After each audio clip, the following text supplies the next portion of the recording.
Live from the National News Studio, Sri Lanka.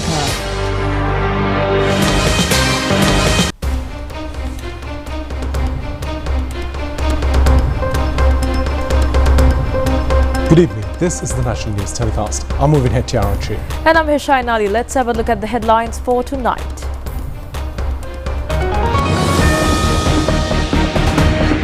Local government elections to be held on 6th of May.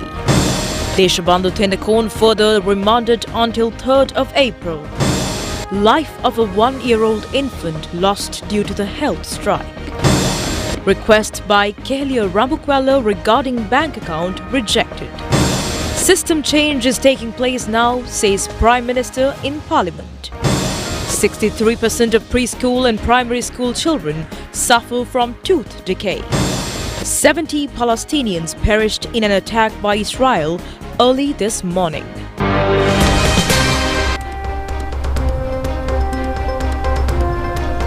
Now on to those and more stories in detail. The day's top story. Accepting of nominations for the local government polls ended at 12 noon today. And time from 12 noon to 1:30 p.m. has been allocated to file objections. National People's Power handed over nominations for the local government bodies in the Colombo district today. Colombo mayor candidate Rai Kali Baltasar said that they very well known that people in Colombo will hand over the power of the municipal council to the NPP.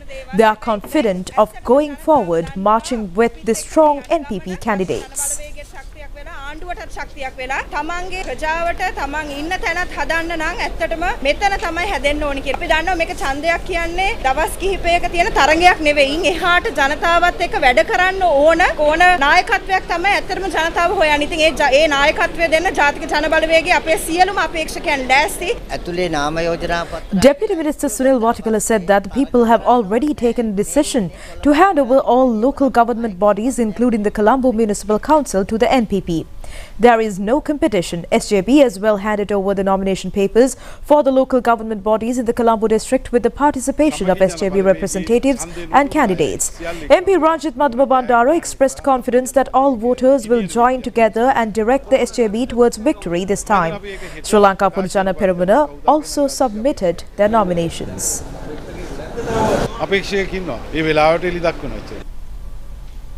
Sri Lanka Pudujana Peramuna also submitted their nominations for the Colombo district.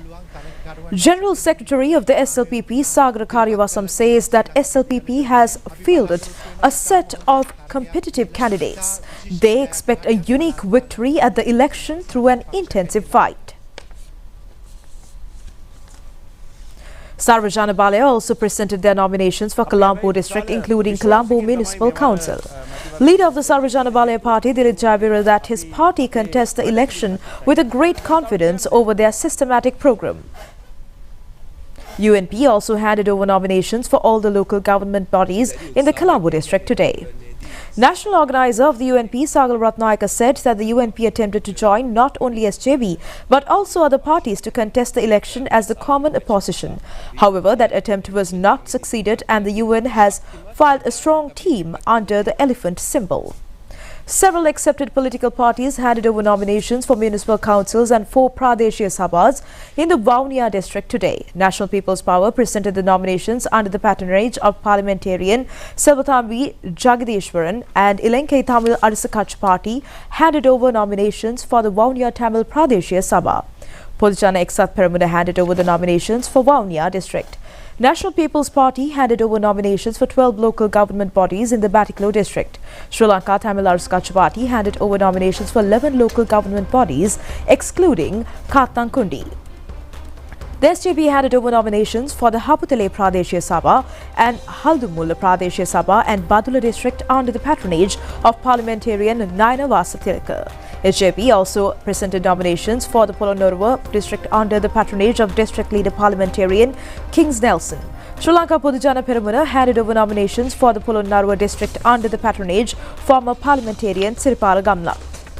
The NPP submitted their nominations for Nuwara district today. Deputy Minister Madura Senaviratna and Parliamentarian Manjula Suravira Arachi were present at this occasion.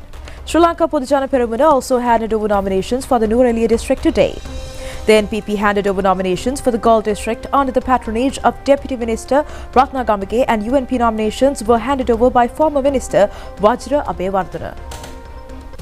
Nominations forwarded in the local government election of several parties have been rejected. Meanwhile, police dispersed political activists who acted in a way which violated election laws in several areas after the filing of nominations. Kandy Police has taken into custody Ambitia area crowd who were preparing to take a motorcade in support of the candidates of the Samajana Balavege in Kandy, Pahalawatha electorate. According to Kandy Police headquarters, 33 suspects along with 8 vehicles with various decorations and photographs of candidates have been taken into custody. Badula District Returning Officer Panduka Sri Prabhat Abeyewardena says that 9 nominations out of 144 filed in Badula District for the local government elections have been rejected. Badula District Returning Officer Panduka Sri Prabhat Abeyewardena said that 14 recognized political parties and 11 independent groups of the Badula District have filed their nominations for 18 local government institutions. Returning Officer Bimal Indrajit De Silva of Hambantota District says that 12 nomination papers out of 89 have been rejected in the district. Depositing money for the election along with 91 nomination papers have been conducted by political parties and independent groups. Chairman of the Election Commission RMAL Ratnayaka said that the filing nomination papers for local government elections ended at 12 noon today. Accordingly, filing objections were due from 12 noon for 1:30 and later on. Returning officers of all districts declared their decisions for regarding the nomination papers. Now, Election Commissioner General Saman Sri Ratnayaka said that it is requested from all sections to accord the same support which was given to during the previous 2 elections to successfully complete them.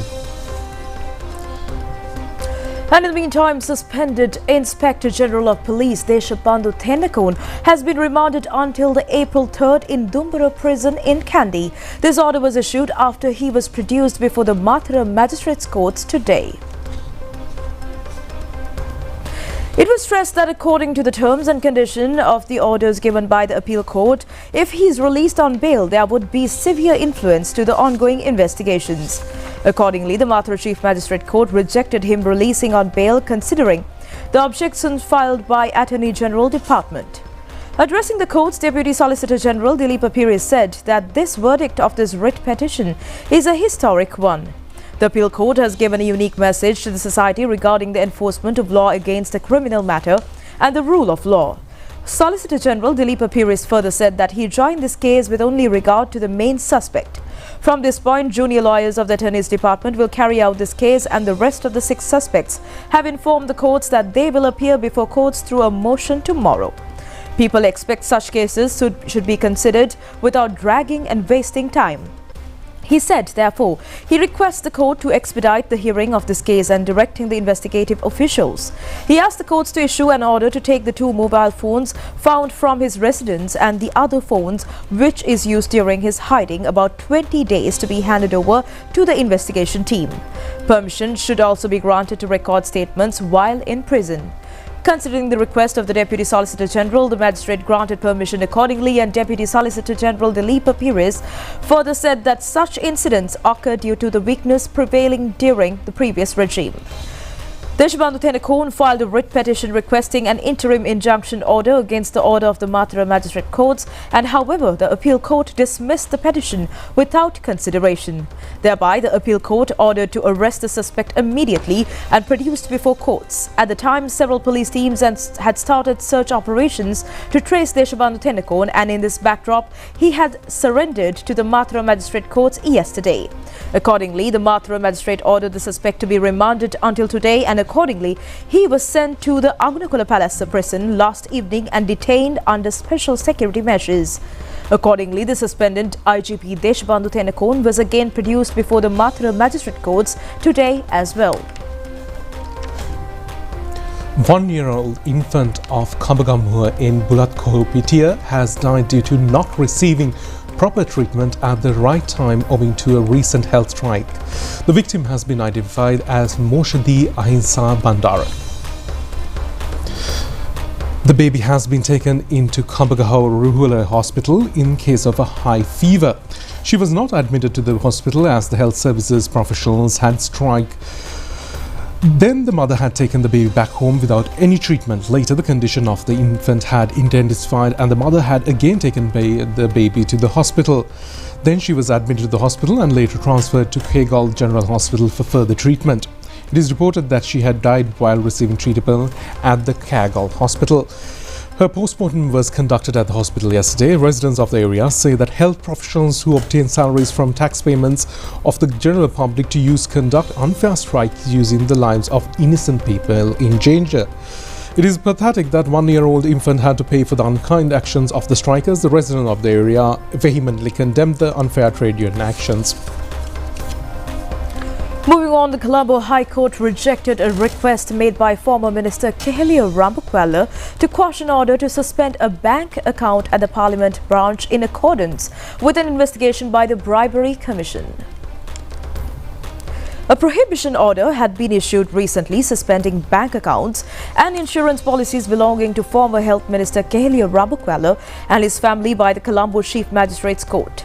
His bank account at the Parliament branch, in which he had deposited more than 95.9 million rupees of compensation money he had received for setting his residence on fire along with his pension. Lawyers of Kehelia Rambukwala had requested the court to remove a ban on the bank account, and the Colombo Chief Magistrates Court had issued this decision on an order regarding that request. Prime Minister Dr. Harini Amarasuriya met with Ambassador of Indonesia to Sri Lanka, Devi Gustina Tobing, at the Parliament of Sri Lanka to discuss strengthening bilateral relations between the two nations. The discussions focused on enhancing cooperation on trade, tourism, technology and education, with both sides reaffirming their commitment to foster diplomatic and economic ties for mutual benefit. Key areas of focus was expanding tourism exchange, including religious tourism, which holds significant potential for growth. The two delegations also explored opportunities in trade, particularly the importation of palm oil and the introduction of organic liquid fertilizers to support Sri Lanka's agricultural sector. Collaborations in IT industry were highlighted as another promising area's partnership, alongside discussions on integrating electrical vehicles into Sri Lanka's public transport system. It has been stressed during the discussion that dedication to improving diplomatic and economic relations. The Inji Choreographical representation organized by the Pallekele International Buddhist Academy was held yesterday at the Nelumpokun Theatre with the participation of Prime Minister Dr. Harini Amarasuriya. Pallekele International Buddhist Academy was established in 2016 under the concept by the Devadara Nilme of the Temple of Tooth Relic, Pradeep Nilangadala, with the aim of preserving traditional Sri Lankan dance customs for future generations. And in the meantime, Prime Minister Dr. Harini Amarasuriya says that through the views expressed by the opposition over the budget proposals, it is obvious that a system change is taking place. She made these remarks joining the Budget Committee stage debate on the expenditure heads of the Ministry of Finance, Policy Planning and Economic Development. Prime Minister Dr. Harini Amarasuriya stated that after closely observing discussions on the budget and the criticisms raised by the opposition, it is evident that the system change the people expected is currently taking place. Chairman of the Parliamentary Committee on Public Finance, Parliamentarian Dr. Harsha De Silva, has proposed to Parliamentary that the decision must be taken regarding tax imposed on cigarettes. Addressing the Parliament today, MP Harsha De Silva pointed out that currently the revenue generated from cigarette tax to the government is less than that of the revenue generated by cigarette companies, stating that 75% tax must be imposed on cigarettes, which have been accepted even by the WHO and the UNDP. MP said that the current methodology followed by Sri Lanka for imposing tax on cigarette was wrong. Previously, the committee stated that the increase in excise duty on cigarettes cannot be approved without concrete data and call for justification regarding the steps taken to increase the excise duty on cigarettes. It was also pointed out that studies conducted on excise revenue from cigarettes indicated the calculation method led to a decline in the government revenue while increasing the profits of the particular manufacturing companies. Opposition leader Sachit Premadasa said senior citizens have been forced into a helpless situation due to the recent cuts in interest on senior citizen accounts, which he pointed out was their only source of income. Addressing the Parliament today, Parliamentarian Sachit Premadasa said that the government should pay special attention to solving the basic problems of senior citizens who are unable to access medical facilities and nutritious food as a result. Questioning whether the budget would increase the withholding tax rate on the deposits of senior citizens, he said that it was unnecessary to know the limits on the withholding tax imposed. MP Premadasa further questioned if there was a method for senior citizens to recover withholding taxes collected. The opposition leader also requested that a simpler method be adopted, as this method will leave senior citizens with low literacy levels helpless. Minister Vasant Samarasinghe said that Perpetual Treasuries, the company under scrutiny for its alleged involvement in the irregularities within the government security markets owned by Origin Associates, has paid checks worth 1.08 billion to 108 persons. The minister said that several names of politicians were revealed as certain amounts of money have been transferred from joint accounts belonging to Origin Associates and his father. Total of 156 checks have been issued by the ministers, and paying method was astonishing. The budget is prepared on the basis, as I mentioned, to manage the revenue, to manage the expenditure, to manage the investments, and to ensure transparency and accountability in implementation. From the Ministry of Finance side, there are 23 departments predominantly engaged in implementation activity, facilitation activity, along with the remaining ministries and the relevant departments. Significant component to finance our budget is coming through borrowings, to precise nearly 4,000 billion, of which 3,100 through the domestic and the remainder from external sources. To ensure we do it on a transparent manner, a public debt management office has been established, implemented, the regulation has been implemented, and the department has been resourced. Domestic borrowing operations and issuance of loan guarantees, it is already in function and already in motion.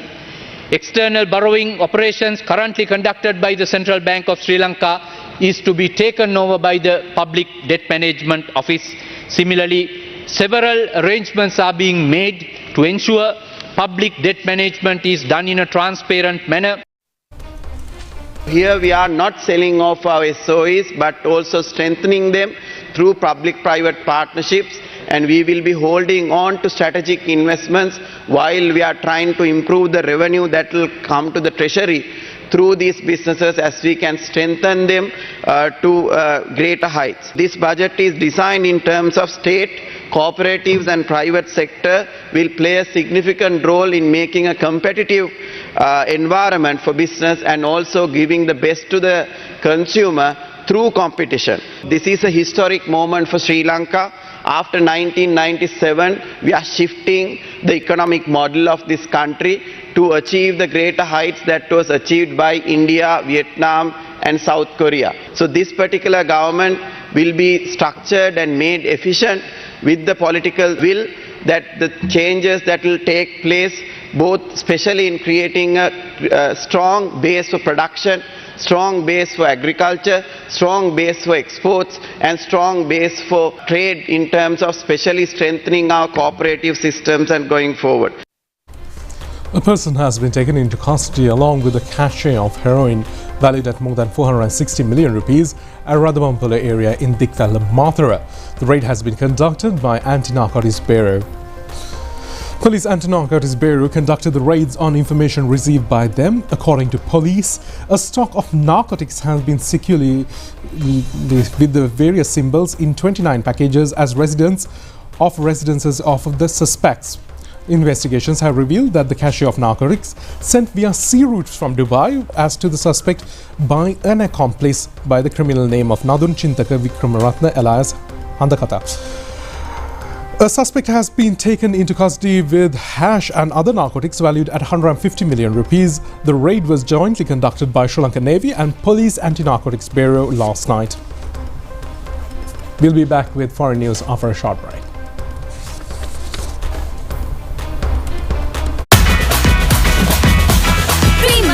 Ekami, fun tamai. Live from the National News Studio, Sri Lanka.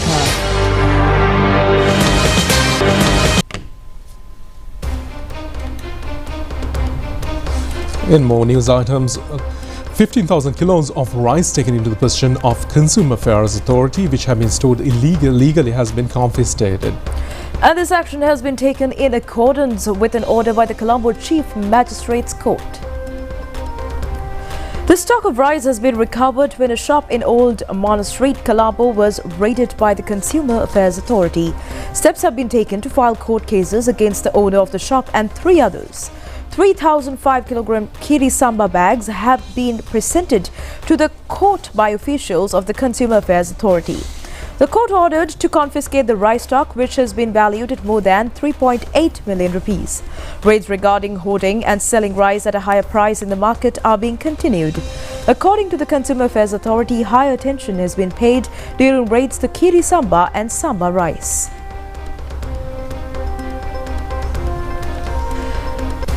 And moving on, a discussion on reviewing the responsibilities of respective ministries in achieving the objectives of the Clean Sri Lanka National Initiative was held today, with the participation of key officials from relevant institutions. As a key initiative of the government, the Clean Sri Lanka program has been allocated 5 billion rupees in the budget for this year. The discussion focused on ensuring the effective utilization of the funds by assessing the project reports submitted by ministers and evaluating financial allocations accordingly.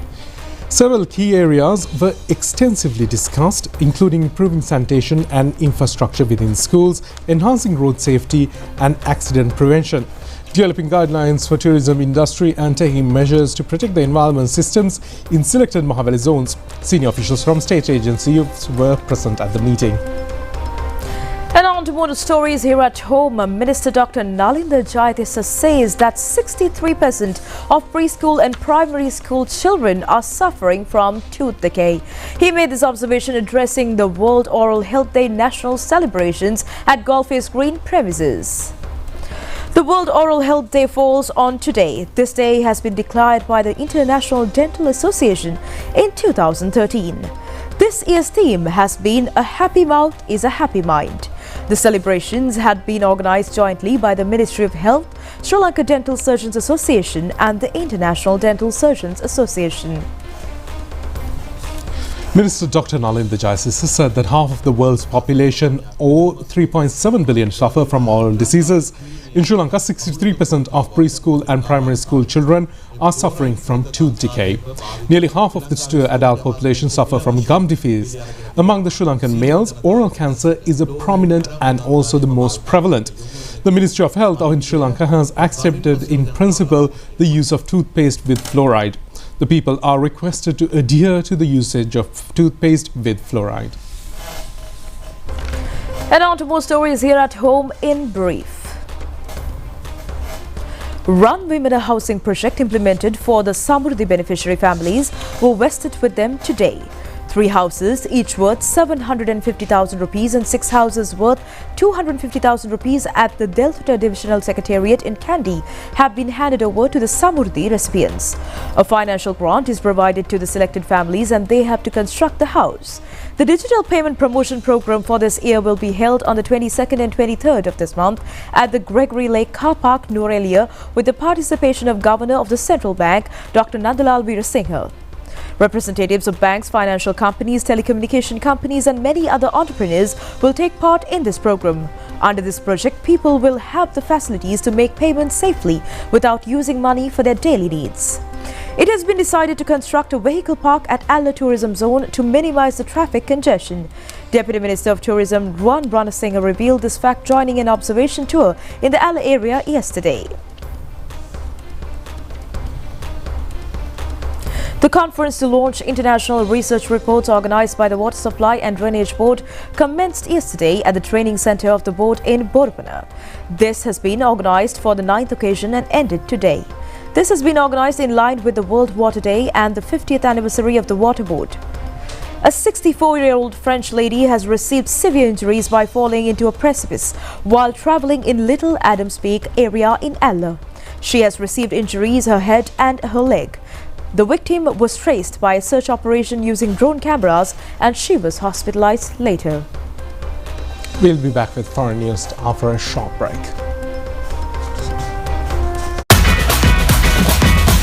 Prima Kutumi, Fantamai.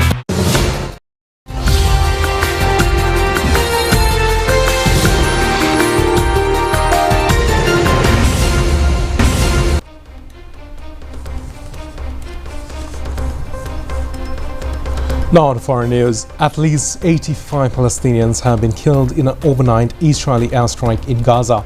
And at least 200 children have been killed in the last 3 days. Israel resumed its bombing campaign and ground operations in the Gaza territory this week, with airstrikes having already killed more than 500 people over the past 2 days. This includes 200 children, and over 900 people have been injured in the enclave since Israel shattered the ceasefire on Tuesday. Gaza authorities in a statement has indicated that a number of victims are still under the rubble and efforts are underway to recover them. Israel Defense Forces had started a ground operation in northern Gaza. There had been a lull in large-scale military action since January when a ceasefire began. Hamas had stated that it is engaged with mediators to stop the deadly Israel attacks and remains committed to the original ceasefire deal signed in January. The group called for pressure using all possible means politically and popularly to stop the onslaught in Gaza. Qatar and Egypt, the boost joint efforts to implement the 3 phases of the Gaza ceasefire deal. The Qatari statement came as Israel continue its pushing military attacks in the besieged enclave. An adorable giant panda cubs have been cheekily climbing onto their mother's back at a reacher's beach in southwest China's Sichuan province. Their fun interaction was filmed at the Wong base in the Dujun base of China's Conservation and Research Center for Giant Pandas. The footage features panda mother Mei Mei calmly lying in the ground as her cub plays faithfully and climbs over her body. Mei Mei, born in the center in July 2018, is the offspring of Cao Cao, a wild panda who successfully mated in the wild. A separate footage, 2 mischievous cubs attempted to clamber onto their mother Yuran, who managed to escape from them, leaving the cubs tumbling playfully on the ground. Yuran was born on July 2012 at the center.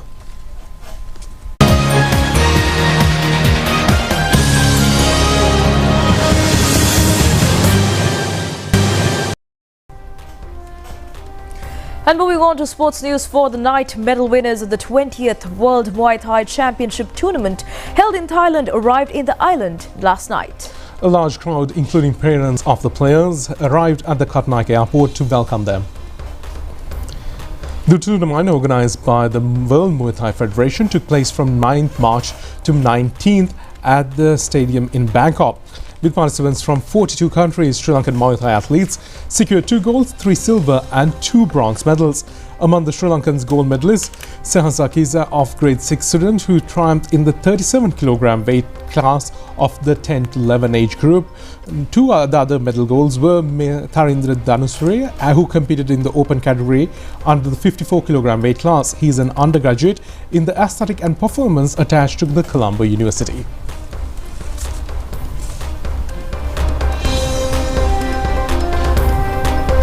That's it for tonight's English News Telecast. Thank you for joining us. Good night.